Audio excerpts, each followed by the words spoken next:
What's up everyone and welcome to the video. So today I've got another topic related to crypto security that I wanted to talk to you guys about. This one's going to be about staking. It's going to be about decentralized staking. So I'm not talking about those centralized staking platforms or centralized exchanges which offer staking.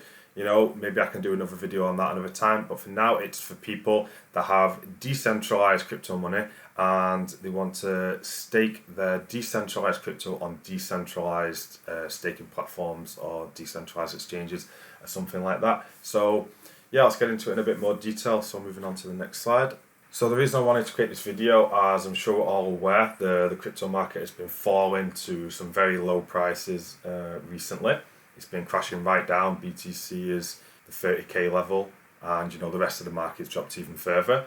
And so for those of you that are in the stage where maybe you didn't sell any of your cryptocurrencies, whether it be, you know, Bitcoin, Ethereum, Binance Coin, whatever, and now you're at this stage where the value of crypto is becoming so low, it's just becoming, you know, it's just at a point where it would be stupid to sell it, right?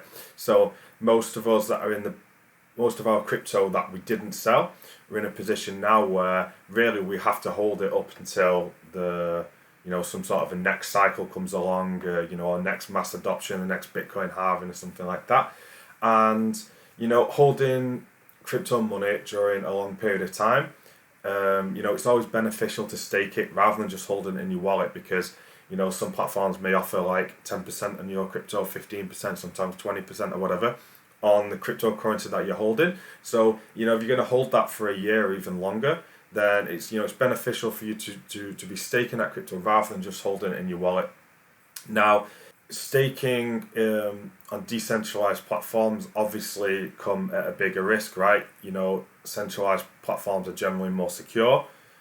Decentralized platforms, generally speaking, are more susceptible to being compromised. They're more susceptible to the protocol shutting down for, you know, a number of reasons, whether it be the project dies or the project becomes compromised, the project gets hacked, you know, there's a number of reasons. So I guess the number one thing that I want to get across is staking your money in DeFi is never 100% guarantee. So even if you follow all these steps now, this guide today is more about how you can stop your own wallet from being hacked. You still run the risk if you're going to stake your wallet on a decentralized application that maybe that platform itself can become compromised or hacked, and then you can still lose your funds, right? But so this video is to, you know, on your end, how you can stop your wallet from ever getting hacked. Now, the reason really why I wanted to make this video is just because recently I've had, again, another couple of friends who have had the wallets compromised, had all the funds stolen from their wallet or multiple wallets, and some of that money they had staked in certain protocols, and the hackers even went into those protocols, they took all the money out and then transferred the funds sold them and transferred the funds elsewhere. So that's really the main reason why I wanted to make this video, because I believe that you can make that risk as minimal as possible as long as you follow these guidelines.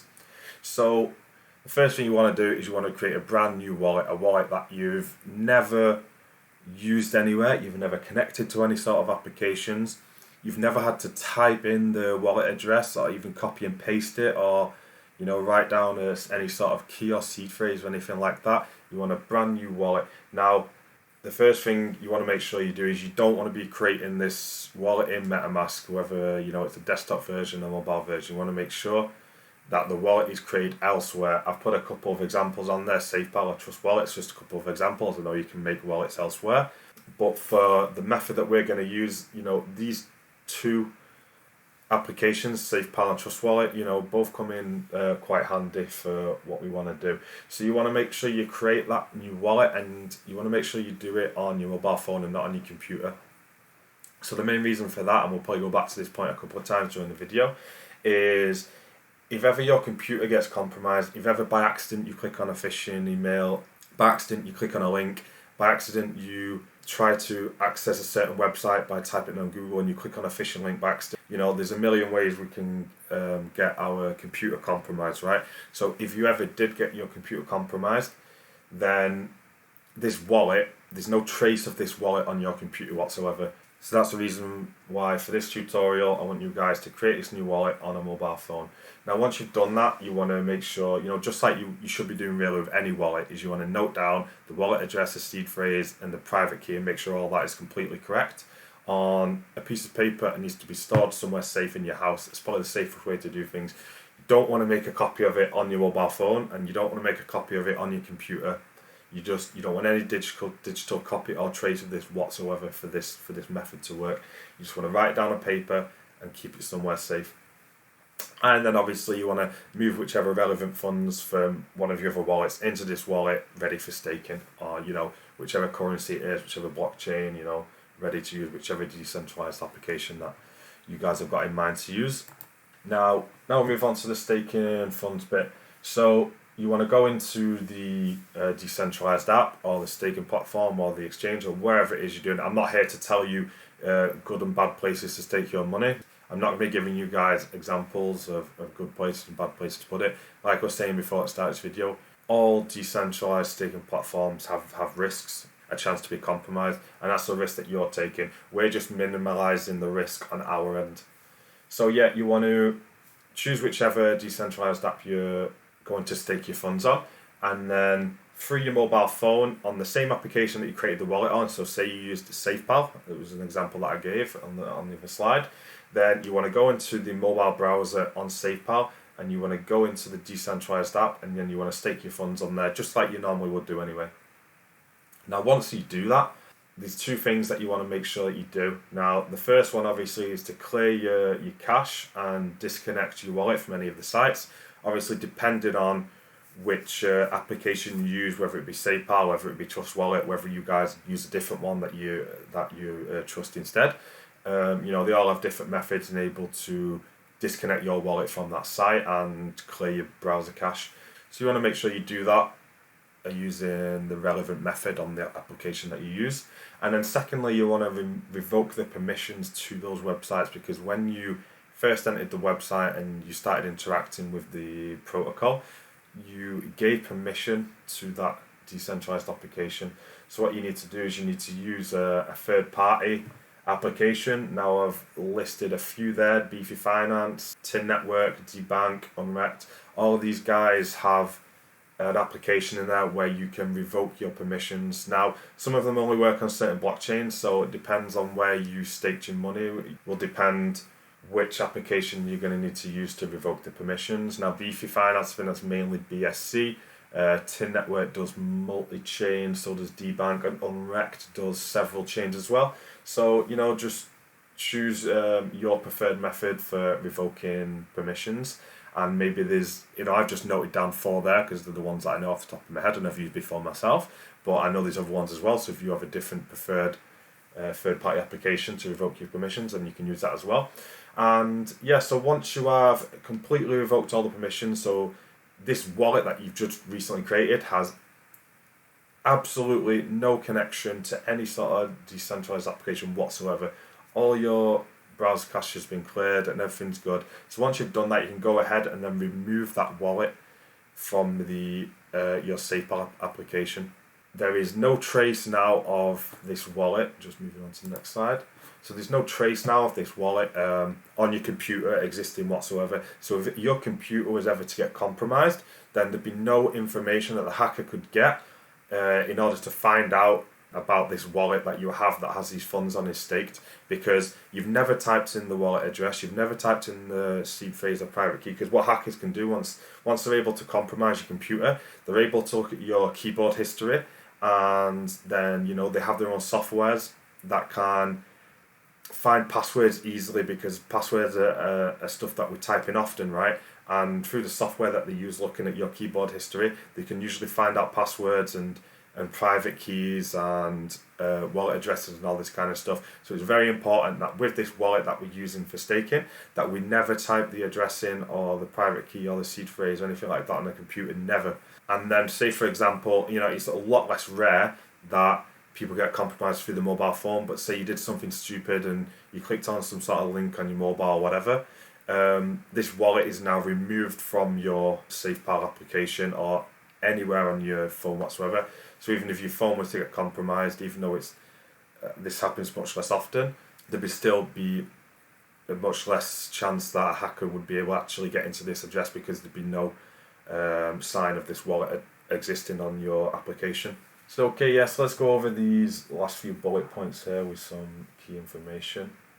So yeah, the first one was, what I've just explained to you. You never want to type this address seed phrase, key phrase into your computer. I'm going over the reasons for that. And yeah, just don't store a copy of this whatsoever. It's going back to what I was saying at the start of the video. Don't keep a digital copy of any of this information. That information that you write down on paper should be the only one you have, and it should be in a safe place. Yes, that one speaks for itself. Most hot wallet hacks happen on MetaMask. I can't really give you any sort of like percentages or figures to tell you how much, but coming from personal experience and listening to a lot of guys in the space and being here a while, and I do know that the majority of hot wallet hacks happen through MetaMask. This is just the way MetaMask works, and the current system that they have makes it very vulnerable to hacks from hackers. And as things are getting more secure and things getting put in place, the hackers are getting better and better and finding ways around to be able to hack your wallets. So yeah, maybe if you're watching this video and you see the video was made a year ago, maybe some of the stuff I'm saying now might not be correct, because within the last year there's been hackers have found new ways to hack into accounts and stuff like that. So everything's always evolving with time. Security is evolving, but also the hacker's ability is also evolving.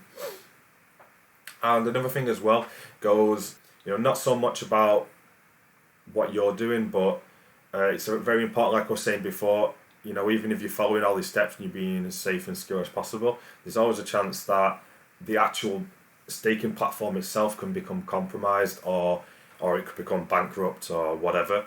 And there's still a chance that you can lose your funds through that as well. So I think it's very important that if you are using some sort of staking platform, that you keep up to date with it. So if these guys have any sort of announcements channels on like a Telegram or a Discord or a Twitter or something like that, I advise following it and keeping your notifications on, because if anything does happen, it gets compromised or whatever, then you need to make sure that you can get your funds out of there as quick as possible, right? And so yeah, that's pretty much it. So I know this video sounds like a little bit paranoid. I think you're like, well, what's wrong with just staking your funds on a decentralized app? And I mean, it depends. Like, if you're someone who's just got a little bit of money, yeah, okay, maybe it might not matter to you so much, but there are some people out there that have large amounts of money and they are holding crypto for the long term, especially now that the prices are so low. There's no point really selling your crypto at this point.